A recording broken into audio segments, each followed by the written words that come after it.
All right, welcome back. We're doing J Raw again, whatever I called it. No notes, just my reactions based on everything I've learned. Everything's off the cuff. I'm not looking at anything. I just want to break down the Rams draft class without looking at anything. Just that way you have an idea of what's on my mind. Not that I normally look at notes, because I was asked, like, hey, do you read off a script? No, I actually don't. I'll have bullet points every now and then, but for the most part, I go off the cuff, as you guys probably know by now. But let's start off from the beginning here.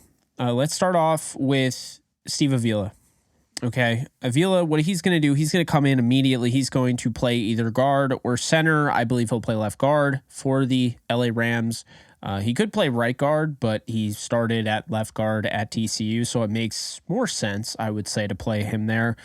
I have an all-pro level type of guy, as far as when you look at it, just his potential. People ask me player comparison. I say Joel Bitonio of the Cleveland Browns. I see it. I remember Joel Bitonio coming out, and I was just like, man, Bitonio is going to be a star. And sure enough, he ended up being a star, or, as much of a star as an interior offensive lineman in the NFL can be. But anyway, Steve Avila, what do you want to know about this guy? Well, I mean, at the end of the day, he's going to be a plug and play guard. He was the 36th overall pick, a pick that has seen Breece Hall go off the board last year, Javon Holland, guys like Deebo Samuel, Xavier McKinney, guys like that. I mean, there have been really good picks at that pick 37 recently. So that pick is riding high, and I think the Rams got a really good one in Steve Avila. Was he the guy that I was aiming for at that pick? No, and here's why. If you guys remember, if you didn't see it, definitely check it out. But in my mock draft, which I got 3 players that they drafted correctly, in my mock draft, I didn't really expect them to go offensive line that early. I had, excuse me, I had them taking offensive line, like 5th round, I think is when I started, or 6th round, or what have you. But the fact they went Avila shows me that, yes, they're going all in on offensive line, not offensive line, but offense in general, right? You look at last year, 14, 15, 16, somewhere in that range of different offensive line combinations, right? So you bring in Avila, he's going to help your line immediately. He's a guy that in 900 snaps, he only gave up 1 sack. He's a guy that works in not only the run game, but also the passing game. He's got a wide base, he's strong. So I feel really good about Avila at 36. Anytime you draft a guy at 36, unless it's a quarterback that you really like for the future, that guy needs to be a starter. That guy needs to be a starter right away, and I think Avila is that guy. So Avila, to me, great pick there. We move on to pick 77. This was a little interesting. They had the pick at 69. They definitely thought about drafting Marte Mapu out of Sacramento State, according to a source. But they decided not to do that. They wanted to trade down. That is when I believe the Giants traded up, if I'm not mistaken, for Jalen Hyatt, the wide receiver from Tennessee that I love, right? My number 1 wide receiver. Well, they were a little upset, I guess, to say the least, what I was told.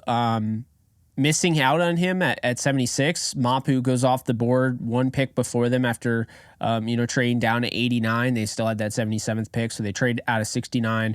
They pick at 89. They had the 77th pick, and they end up picking Byron Young. And Byron Young, 25 years old, this is somebody out of Tennessee that has been through adversity. When you look, first off, he starts off and, he's a guy at Dollar General. He's an assistant manager at Dollar General. He works in JUCO. We've said this story a lot on the channel, but you get the point. Works from JUCO, then goes to Tennessee, and now he's with the Rams. You're getting another day 1 starter. He's not perfect, but I've seen a lot of he's not a good run defender going on around the interwebs, and I just have to push back on that and say that's absolutely not true. He had an 18.8 run stop rate, which is, I believe it is the highest among all eligible edge defenders in this class, according to PFF. So, I wouldn't say that's true at all. I mean, does he need refinement in the run game? Certainly. But, is he going to provide juice off the edge? Absolutely. Is he going to, still be able to stop the run? Well, clearly he did it in college. So, you can't use the SEC as, kind of a way to back your argument and then be like, well, the SEC doesn't really matter. It's college, whatever. No, it definitely matters. And so Byron Young is somebody starts day one opposite Michael Hoyt, in my opinion. And right off the bat, the Rams start off with 2 starters back to back. The next pick at 89 is probably my least favorite of all the picks, only because of who was there. I had a first-round grade on Adebawore out of Northwestern and Adi Tamua Adebawore to be exact, but he ends up going off the board in the 4th round to the Indianapolis Colts. Shout out to Chris Ballard. That is a great pick. The Rams went with Kobe Turner. Very intelligent guy. He was on the Matt Waldman, or not Matt, excuse me. He was on the Brett Coleman YouTube. Matt Waldman's another great film guy, but Brett Coleman, he was on his show, and I believe it was the Bootleg podcast, and he goes on and he breaks down film, and this is a guy that's just multi-talented. He's a singer, I believe. I've been told, TikTok and whatnot, but this is somebody that feels very likable. This is somebody that feels like a leader. This is somebody that the Rams really like, and you could say, well, okay, the boards didn't align, like mock drafts have him going in the 6th round. Guys, we got to get over the mock draft thing. We really have to get over the mock draft thing. I got to do a better job. I think I really started to do a better job this year, but I really got to do a better job as a whole. Like, he's not flying up boards because we don't know what those boards are.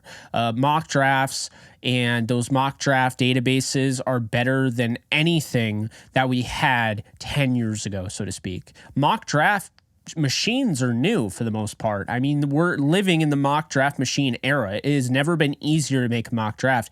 I mean, it wasn't that long ago where you had to write it on a sheet of paper, or you had to post it as an article, or you had to do what I did and how I got my start. And I posted a fan post on Turf Show Times comment section. But at the end of the day, that's how you did it. You didn't have a machine. So now that we have a machine, we have a board. When you have the board, that's almost setting, like, you have to remember, it's their opinion. At the end of the day, it was created by a person. It's subjective. And it's the same thing with PFF. I mean, PFF, not everything, but some metrics are subjective. Like, their grades. We don't know what their grades are. I mean, they tell us what their grades are, whatnot, but they see things different. A human had to go through and decide, okay, you are this, you are this. So anyway, just wanted to throw it out there. But anyway, Kobe Turner. My thoughts are, I like the player more, but I got to say, if they love him that much, they see him as a starter, then he's a day one starter. I mean, on that defensive line, I know Jordan Rodriguez's latest, post on the Athletic, latest article kind of given the 53-man roster, not 53, but like a depth chart, she had him starting over Marquise Copeland.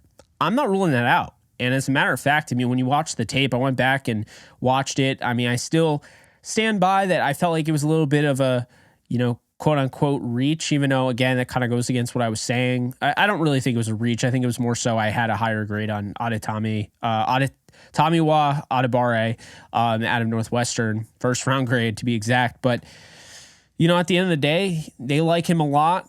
And, a guy that I actually met with at the Senior Bowl a few years back, Michael Pierce, just a great dude. He told me straight up that he had been following my content, Downtown Rams, all of that. And we had a nice chat.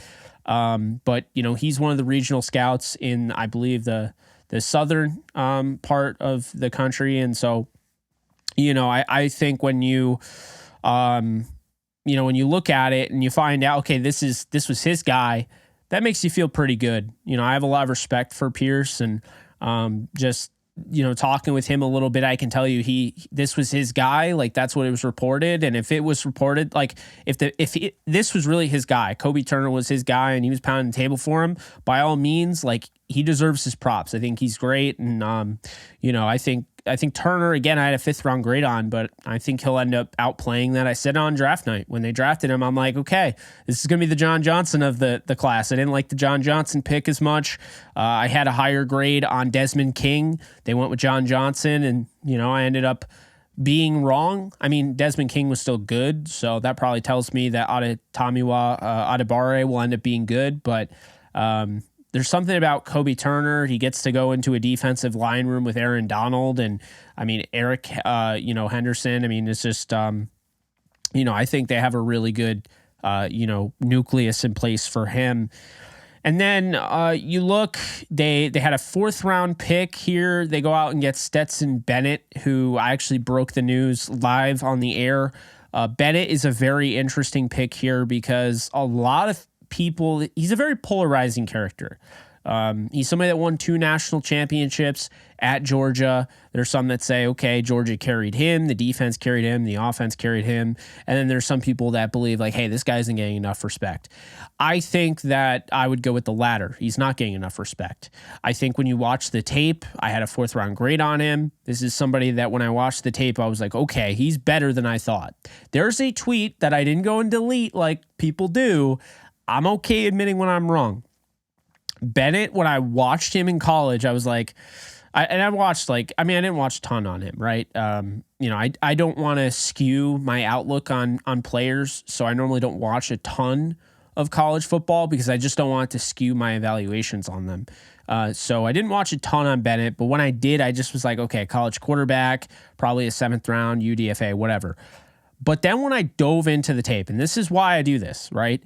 I dive into the tape and I'm like, he's making these far hash sideline throws where I'm like, okay, I don't see many quarterbacks doing that. This is a really good pick by the Rams because people were saying this was a reach. This is exactly where he belongs. And being picked in the 4th round does a multitude of things. Here's the thing.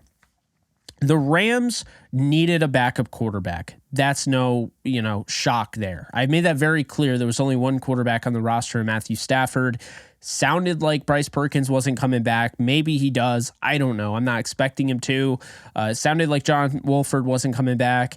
And I know they had Case Cookus, but, he's cooking in the USFL. And they could go with the USFL route. They could go with the XFL route, but you have to wait a little bit. The XFL still in session for a little bit longer. USFL is in session a little bit longer. So the Rams decide to go out and get a guy that can play right away. And what I mean by that is he's not going to start over Stafford, but if Stafford were to go down, and that's a very likely scenario, let's be honest here. Stafford is not a guarantee to stay healthy.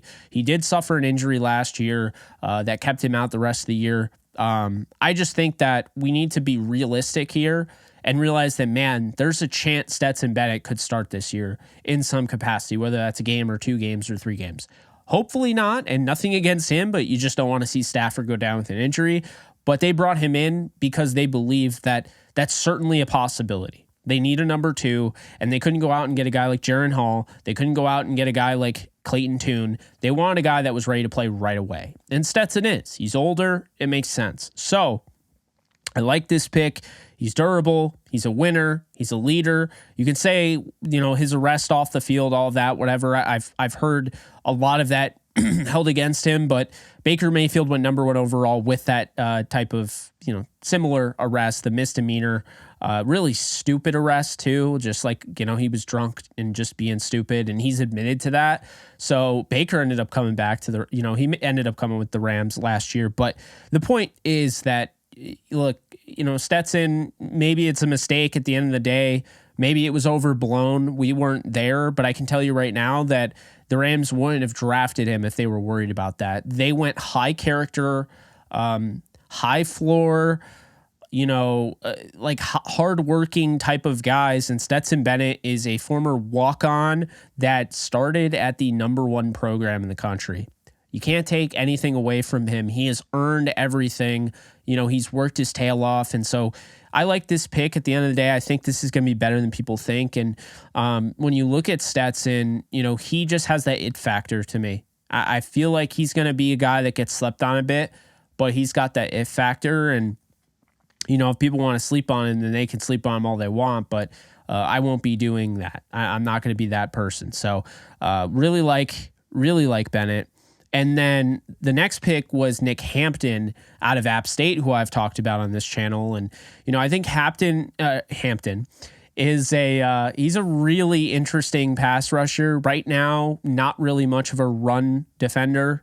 He will have to improve in that category. And I think really what's going to happen is he's going to get under the hood with NFL coaching. And I think NFL coaching is going to get the most out of him. He's going to go right into that system, that scheme, what have you. And he's going to, deal with it the right way. And I think when you look at him, he doesn't need to start right away. He can contribute to the Rams as a situational, rotational pass rusher. Kind of similar to, Obadiah Okoronkwo, who they also got in the 5th round back in 2018, I believe. So, I think when you look at Nick Hampton, this is definitely somebody that is going to add some juice to that room as well. Very athletic guy. The upside's there. Could he be a starter down the road? I see starter potential down the road, just kind of similar to Bennett. Not saying he will end up being a franchise quarterback, but I do see starter there if need be. And so, I think with Nick Hampton, he's probably going to take a little bit to get under, to get going. But when he is finally, going and everything, it's going to look pretty sweet. So I'm excited for him. Byron Young and everything, I just think that they needed to address the pass rusher room and, the edge. And I think they definitely did that. They did a nice job with that. So you move on, and it is Warren McClendon, who they go out and they draft. And in case you've been living under a rock in regards to this channel, I love Warren McClendon Jr. out of Georgia. He went 2 straight seasons without giving up a sack. He's got a nasty first punch, just can neutralize guys at the point of attack. Good anchor. I think really his biggest issue is that his footwork can get a little wonky at times. I think that's really, that's the thing there. But he can develop. He still has some ceiling to him. He still has upside. And so when I look at a guy like that, I think of a higher end version of Tremaine Ankrum, who they drafted a few years back out of Clemson. You get him from a winning program. You get him as a starting offensive tackle. Now he can kick in at guard, or he can take over for tackle down the road. Havenstein's contract isn't forever, so maybe he takes over for Havenstein over time. But I really like the move at the end of the day. I really like this move. To me, going out, obviously you already got Bennett, so to add another Georgia Bulldog is pretty cool. But this guy's legit. I had him as a top 10 tackle. He's not just a guy, and I've seen a lot of Jag comments about him. He's not the most athletic dude, but I really liked his tape, and I thought he was one of the underrated, flying under the radar type of guys. Speaking of which, another guy I just absolutely loved was Davis Allen. When you look at what Davis Allen did on tape, it's hard to see how he fell this far. I thought he could have gone in the 2nd or 3rd round. I said it on the stream, I'll say it again. He played at Clemson, but if he played with a Trevor Lawrence or a Deshaun Watson instead of, Ugalele, or however you say his name, I hope I didn't mispronounce that, probably did. He's going 2nd, 3rd round. I mean, I remember Jordan Leggett getting more hype, and this guy just has more to his overall structure. He's built like a tight end. He ran a 4.84. I think that's probably what hurt him, but I don't care. He doesn't play like that on tape. And this guy can't separate, but it doesn't matter. He has a 91% catch percentage in contested catch situations. He's a good blocker. I think this is a guy that, first off, the new tight end coach, I believe Nick Haley, said, like Sean McVay had said, that like he was all over him. He was really trying to force their hand to draft him. And Sean is also a tight end coach at heart too, because that's like one of the coaching spots you got to start at. So I think this is great. Anytime you see Sean McVay and company, buying into a tight end, drafting a tight end, it's a good sign. Those guys know how to find tight ends, and Davis Allen just has it all. I understand he didn't run a great 40 time, but on tape, if you're speaking just on tape, and this is why I don't put too much stock into the testing numbers, I think Davis Allen's the real deal and can be a starter down the road. Probably not a day one starter. I would imagine he's probably the 4th guy on the depth chart right now, behind Hunter Long and Bryson Hopkins and obviously Higbee, but by the end of the year, maybe we're talking about tight end number 2. And with Higbee and Bryson Hopkins only under contract for this year and this year only, We don't know what the future holds, but he could very well bump all the way up to number 1 by next year. So definitely look out for Davis Allen. Tight ends take a while to develop. They have to learn basically the wide receiver position and the offensive line position. But if he does develop and, he is able to work early, then they got themselves a steal, and I believe they did. Then you go out and you get Puka Nacua, I believe, 2 spots afterwards out of BYU, and he's just somebody, when I watch the tape on him, just really like an intelligent guy. You can see he's just a Rams receiver. He's got that captain patch on his jersey. He's going to go up and track the ball. He can do that. But I think the thing that is so evident on tape is when you watch Puka Nacua, first off, Jaren Hall stands out. This is a guy that I wanted the Rams to grab at quarterback for a reason. But when I was watching Jaren Hall tape, Puka Nacua was his guy, and that shows trust. And when you trust a guy, it means that he's probably pretty darn good at hauling in the football.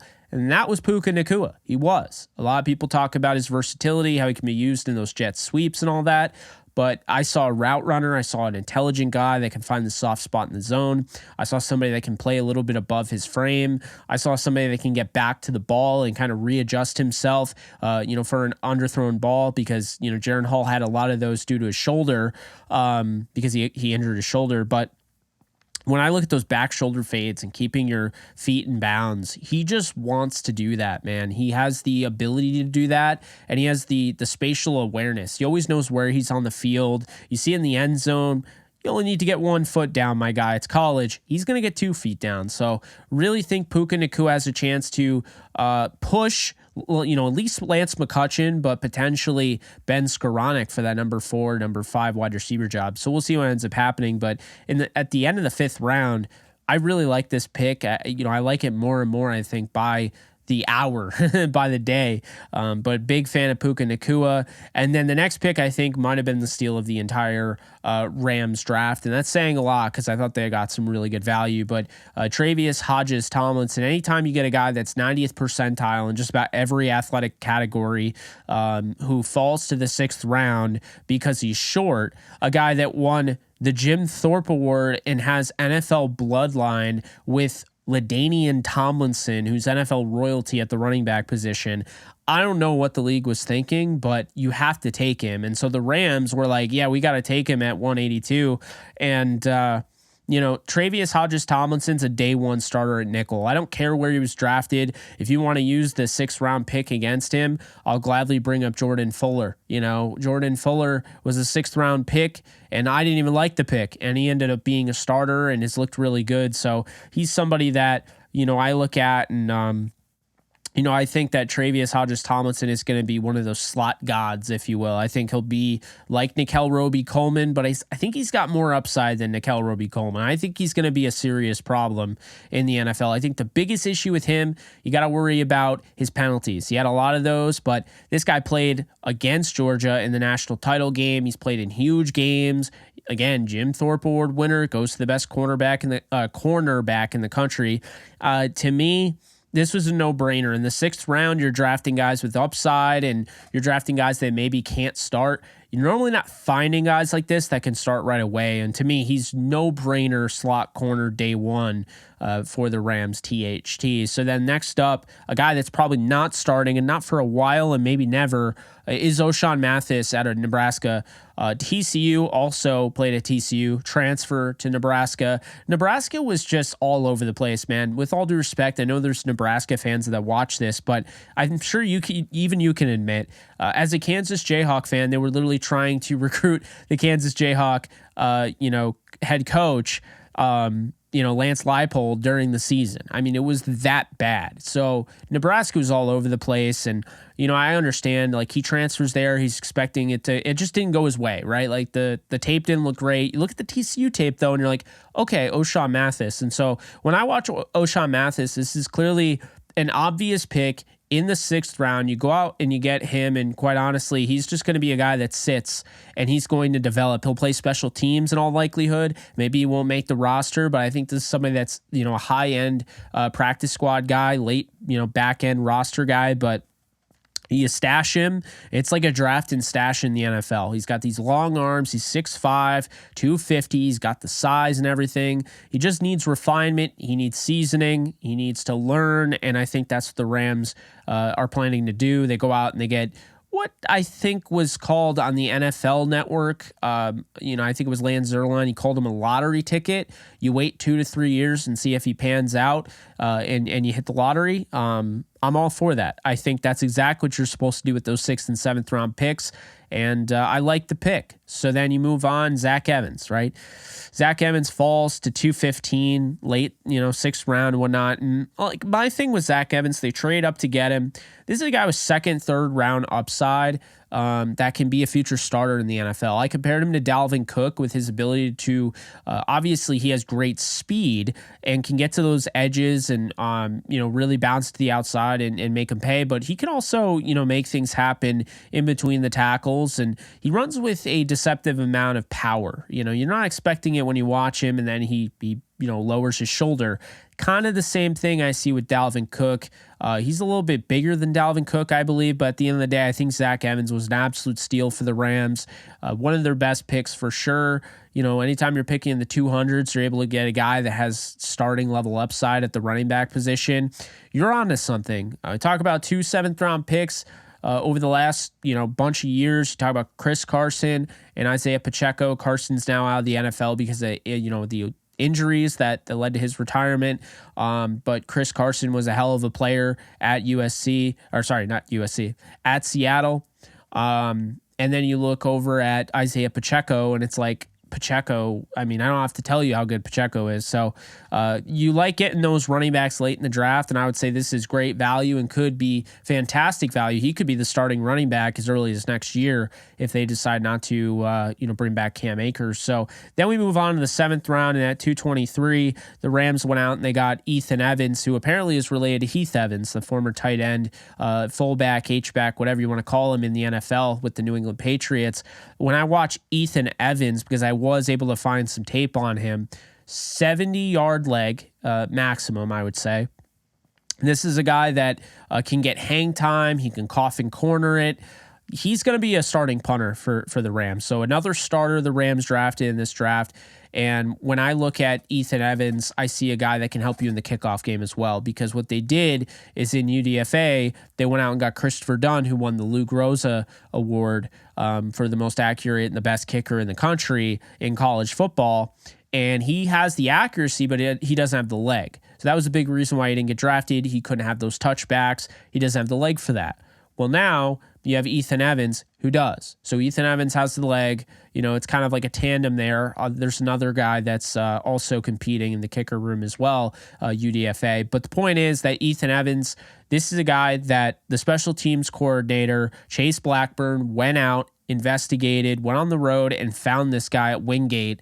And Sean McVay didn't even know where Wingate was, but he definitely made sure to give props to the new special teams coordinator, Chase Blackburn. And I can tell you right now, Chase Blackburn's already earning his stripes, if you will, because just to show that much ownership and dedication to that special teams coordinator position, going out, trying to find punters and whatnot.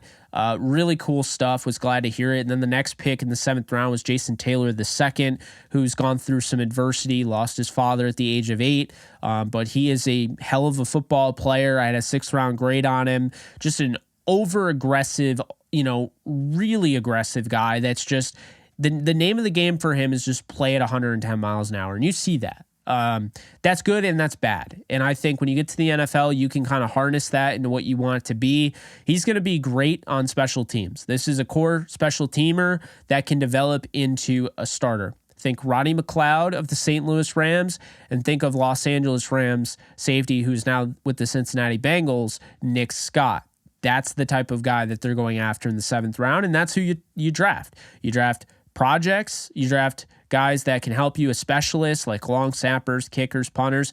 And then your third thing, you draft special teams guys that could potentially down the road maybe play a role on the offense or defense, but You love their special teams ability, prowess, all of that. And so Jason Taylor II, we have not heard the last of. He's not just going to go on special teams and be forgotten about. He's going to fight hard to try to steal one of those safety jobs, if not now, then down the road. So really like that pick, as well as the last pick of the draft in Desjuan Johnson, who I absolutely love. I've talked about him on the channel. Out of Toledo, he's built the same type of frame as Donald. I mean, obviously not as bulky, but, that kind of undersized, quicker than, really quick first step, lightning quick first step, guy that contorts his body. He's going to use his hands. He needs to use his hands a little bit better, but when he does use his hands, he's really hard to stop. And so he's just a guy that is going to shoot the gaps and make plays on the football. I expect him to have a really good preseason. I'm excited to see him in action, but those are my thoughts. I think at the end of the day, the Rams have an A+ grade. You can argue with the grade all you want. I said on the stream, I went through, I watched tape, I studied these guys. Still an A+ for me, because yes, not every player I would grade an A+, but the reason it becomes an A+ is they had a mission. This draft class, going into this offseason, they blew up most of their team in the offseason. I was not happy about it. I voiced my displeasure. I said they weren't doing it the right way. Well, now insert this draft class. Now we have a vision. 14 picks. They went in with 11 going into this draft. They came away with 14. The 14 draft picks that they made, 13 out of the 14, I believe, 100% make the roster. Ochaun Mathis might be a guy they want to stash on the practice squad, but the point is that 13 guys are probably going to make it out of this draft, at least. And maybe 14. Maybe Ochaun Mathis makes it. And so now you have 14 guys. You have 14 guys out of this draft on your roster. You had, 42 going into this? So right off the rip, now that's 56. You have 56 guys. Now it's some competition. And you have a UDFA class I'm going to get into in another video, but I just really like what the Rams did. They showed vision. They showed the fact that, hey, this is calculated. We have a plan. Source told me that they felt like this was a really calculated draft. That was the word he used. So, I think at the end of the day, this draft is how you reel in the next era of football for, the Los Angeles Rams. You didn't bring in a franchise quarterback day one because you already have one in Stafford. But Stetson Bennett is somebody that he's the best of both worlds. He can be a career backup. He's a 4th rounder, right? You're not stuck to him. But if he makes something out of nothing, if he turns into, the future face of the franchise, you got him in the 4th round. So you did a nice job. So I think they're in a good situation where things don't go well this year for whatever reason, and they're picking high next year. They can grab a quarterback and they don't feel committed necessarily to Stetson Bennett being their long-term answer, But that's the thing, okay? That gives them flexibility. But adding guys like Avila, who are day one starters, adding guys like Byron Young, day one starters, older guys, but guys that can reel in consistency, day one readiness, high floor. This is the foundation that they're setting.